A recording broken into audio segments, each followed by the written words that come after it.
மாணவர்களே, நாம் 11ஆம் வகுப்பு கணக்கு பதிவியல் பாடத்தில் முதன்மை பதிவேடுகள் அப்படிங்கிற பாடத்தை நம்ம ஏற்கனவே படிச்சிருக்கோம் இல்லையா?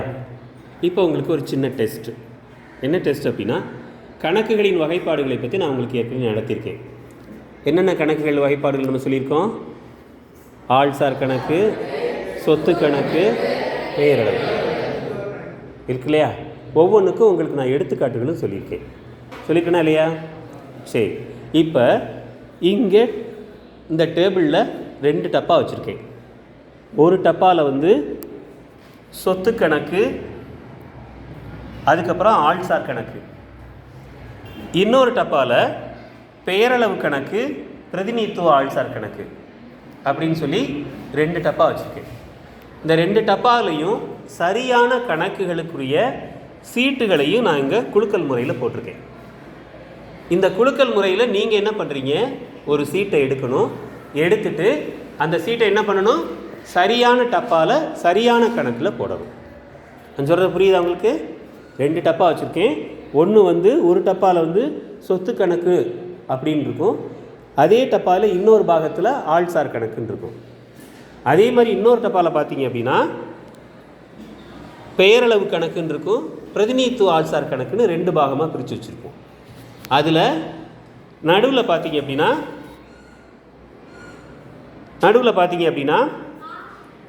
2 விதமாக கணக்குகளை பற்றி குலுக்குச்சீட்டு முறையில் போட்டு வச்சுருக்கேன். இந்த குலுக்குச்சீட்டுகள்லேருந்து நீங்கள் ஒரு சீட்டை எடுக்கணும். எடுத்து பிரித்து படிக்கணும். படிச்சுட்டு எந்த கணக்கில் அதை போடணுமோ அதை கரெக்டாக நீங்கள் அதில் போடணும். ஓகேயா? புரியுதா சொல்கிறது? ஏற்கனவே நீங்கள் படித்ததெல்லாம் மைண்டில் இருக்குது தானே? ஞாபகம் இருக்குல்ல? ஓகே. இப்போ ஒவ்வொருத்தராக நான் கூப்பிட என்ன செய்யணும்? அதை சீட்டை எடுக்கணும். சீட்டை எடுத்துகிட்டு என்கிட்ட காமிக்கணும். சீட்டை எடுத்துகிட்டு என்ன பண்ணணும்? என்கிட்ட காமிக்கணும். காமிச்சிட்டு எந்த டப்பாவில் நான் போட போகிறேங்கிறத நீங்கள் காட்டணும். ஓகேயா? சரி, முதல்ல அனுஷ்காவா?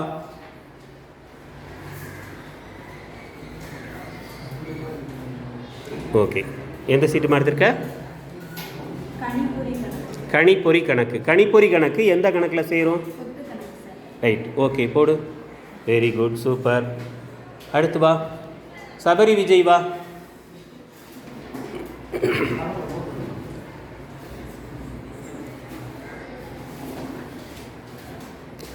சபரி விஜய் சீட் எடுத்துட்டியா?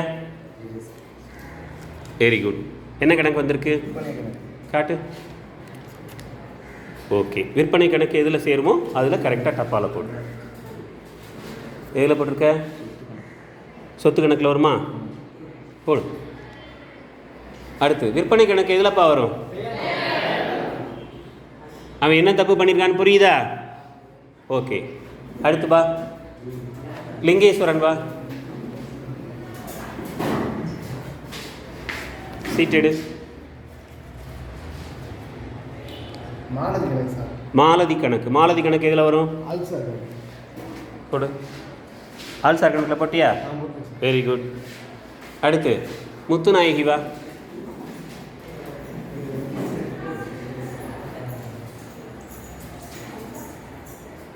குலுக்கு சீட்டில் ஒன்று எடு. என்ன கணக்கு வந்திருக்குன்னு காமி. தள்ளுபடி கணக்கு. தள்ளுபடி கணக்கு எதில் சேரும்? போடு. இங்கே இதில் பேரளவு கணக்கு எங்கே இருக்குது? Very good, super. சௌந்தர்யாவா?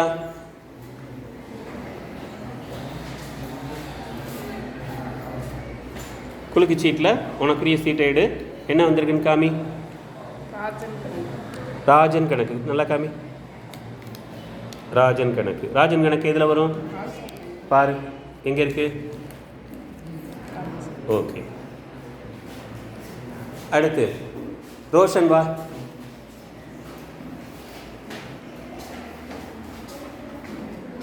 சீட் எடு.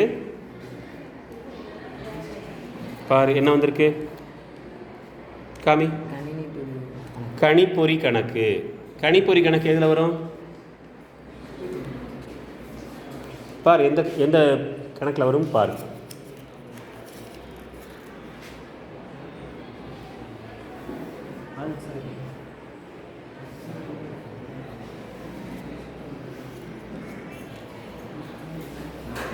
கணிப்பொறி கணக்கு எதில் பாரும்?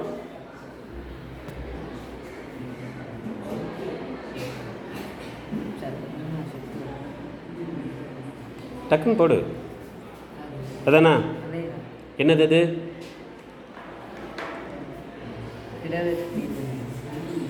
கணிப்பொறி கணக்கு, பிரதிநிதித்துவ ஆள்சார் கணக்கா? போடு, சீட்டு அதுக்குள்ளே போடு. விட்டு வா.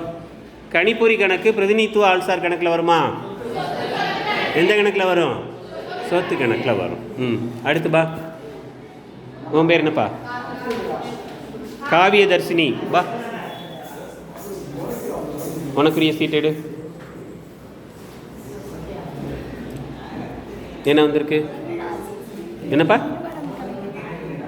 நல்லா திருப்பி காமி. அருணா ஸ்டீல் நிறுவனம் கணக்கு. அருணா ஸ்டீல் நிறுவனம் கணக்கு எந்த கணக்கில் வரும்? ஆள்சார் கணக்கு. Okay, very good. அடுத்து ராதிகாவா?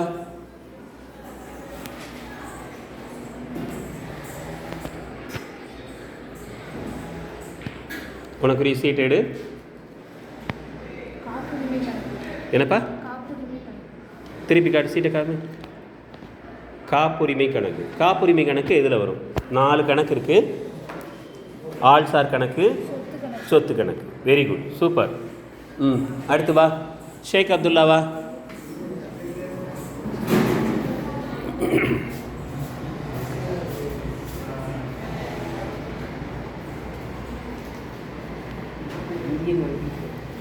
திருப்பி காட்டு.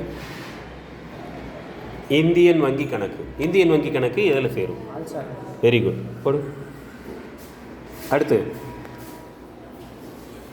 பேர் என்ன? பாவனாவா?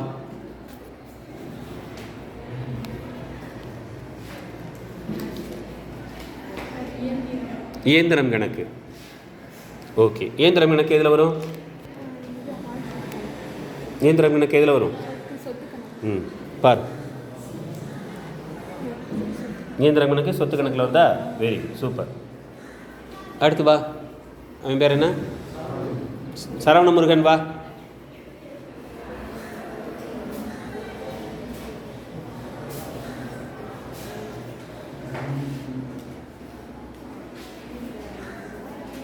என்னப்பா வந்திருக்கு?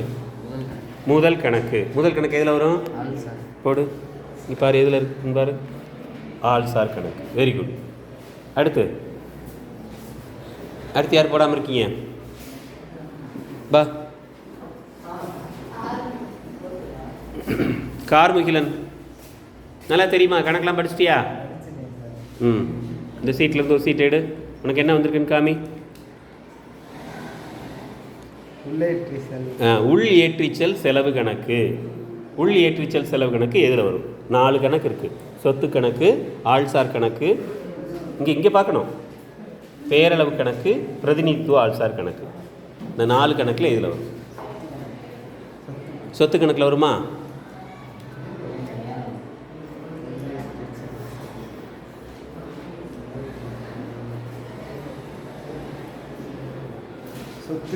போடு. உள் ஏற்றிச்சல் செலவு கணக்கு சொத்து கணக்குன்னு சொல்லியிருக்கான். சரியா? எதில் வரணும்? பேரளவு கணக்கில் வரணும். உன் பேர் என்ன? புகழீஸ்வரன். புகழீஸ்வரன் இப்போ அவனுக்குரிய சீட்டை எடுக்க போகிறான். சீட்டை எடுத்துட்டு கரெக்டான இதில் போடுறானான்னு பார்ப்போம். என்ன கொடுத்துருக்கு உனக்கு? திருப்பி காமி. பாரத ஸ்டேட் வங்கி கணக்கு. பாரத ஸ்டேட் வங்கி கணக்கு எதில் வரும்? ஆள்சார் கணக்கு. இங்கே பாரு, எடுத்து போடு. ஆள்சார் கணக்கு. Very good, super. வேறு யாரும் போட வேண்டியிருக்கா? லிங்கேஷ் எல்லாமே போட்டியா? இப்போ புரியுதாப்பா? ஸோ அப்போ கணக்கில் எத்தனை வகையான கணக்குகள் இருக்குது? 3 வகையான கணக்குகள் இருக்குது. ஆள்சார் கணக்கு, சொத்து கணக்கு, பேரளவு கணக்கு. இப்போ இந்த ஆள்சார் கணக்கையே நம்ம எத்தனை வகையாக பிரிக்கிறோம்? 3 வகையாக பிரிக்கிறோம். என்னென்ன வகை கணக்கு? தனிநபர் கணக்கு, சட்டமுறை ஆள்சார் கணக்கு, பிரதிநிதித்துவ ஆள்சார் கணக்கு. சொத்து கணக்கு எத்தனை வகையாக பிரிக்கிறோம்? புலனாகும் சொத்து கணக்கு, புலனாகா சொத்து கணக்கு.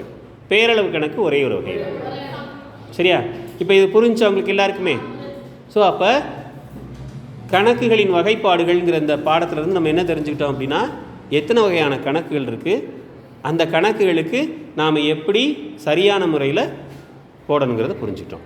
அப்போ தனிநபர் கணக்கு அப்படின்னா பெயர் சம்மந்தப்பட்டதாக வர்றது. தனிநபர் கணக்குனா என்னது? பெயர் சம்மந்தப்பட்டது. வினோத் கணக்கு, பரமன் கணக்கு அப்படின்னு வச்சுன்னா அது தனிநபர் கணக்கு. ஓகேயா? சட்டமுறை ஆள்சார் கணக்குனா ஒரு நிறுவனத்தோட பேர் வரும். சரியா? நிறுவனத்தோட பேர். இந்தியன் வங்கி கணக்கு, அருணா ஸ்டீல் நிறுவனம் கணக்கு, இந்த மாதிரி நிறுவனத்தோட பேர் வந்துச்சுன்னா சட்டமுறை ஆள்சார் நிறுவனம் கணக்கு. பிரதிநிதித்துவ ஆள்சார் கணக்குனா எப்படி வரணும்? கொடுபட வேண்டியங்கிற வார்த்தை முன்னாடி சேர்ந்து வரணும். கொடுபட வேண்டிய எந்த கணக்கு, வாடகை, சம்பளம், வட்டி, கூலி, பங்காதாயம் அப்படின்னு அந்த கொடுபட வேண்டிய வார்த்தை வந்து பின்னாடி இது வந்துச்சுன்னா அது பிரதிநிதித்துவ ஆள்சார் கணக்கு. சொத்து கணக்கை 2 வகையாக பிரிக்கிறோம். ஒன்று வந்து புலனாகும் சொத்து கணக்கு, கண்ணுக்கு தெளிவாக தெரியணும். அப்படி தெளிவாக தெரிகிறது எல்லாமே புலனாகும் சொத்து. அது மாதிரி என்னென்ன தெரியும்? கட்டடம், எந்திரம், அறைகலன், கணிப்பொறி, இதெல்லாம் நம்ம கண்ணுக்கு ஈஸியாக தெளிவாக தெரியும் இல்லையா? ஸோ இது வந்து புலனாகும் சொத்து கணக்கு. அப்போ கண்ணுக்கு எதெல்லாம் தெளிவாக தெரியாது. நீ நல்ல பையன் அப்படின்னு சொல்கிறது எப்படி புரிஞ்சுக்க முடியும் என்னால்? உன்னை பழகி பார்த்தா தான் தெரியும். ஸோ அது நற்பெயர். மதிப்புரிமை, காப்புரிமை, இதெல்லாம் வந்து புலனாகா சொத்து கணக்கு. சரியா? நம்ம பிரதிநிதித்துவ ஆள்சார் கணக்கில் பார்த்தோம் இல்லையா? கொடுபட வேண்டிய கூலி, வாடகை, சம்பளம்னு அந்த கொடுபட வேண்டியங்கிற வார்த்தை இல்லாமல் வந்துச்சுன்னா அதெல்லாம் பேரளவு கணக்கு. வாடகை, கூலி, வட்டி, சம்பளம் அப்படின்னு மட்டும் வந்துச்சுன்னா அதெல்லாம் என்னது? இது பேரளவு கணக்கு. ஸோ அப்போ புரிஞ்சா? அப்போ இனிமேல் நீங்கள் எதையுமே தப்பு இல்லாமல் எழுதணும். நீ தப்பு இல்லாமல் எழுதுனுங்கிறதுக்காகத்தான் இந்த இவ்வளவையும் சொல்லிக்கிட்டு இருக்கேன். ஓகேயா? கணக்கு புரிஞ்சா? கணக்குலின் வாய்ப்பாடு புரிஞ்சா? ஓகே, நன்றி.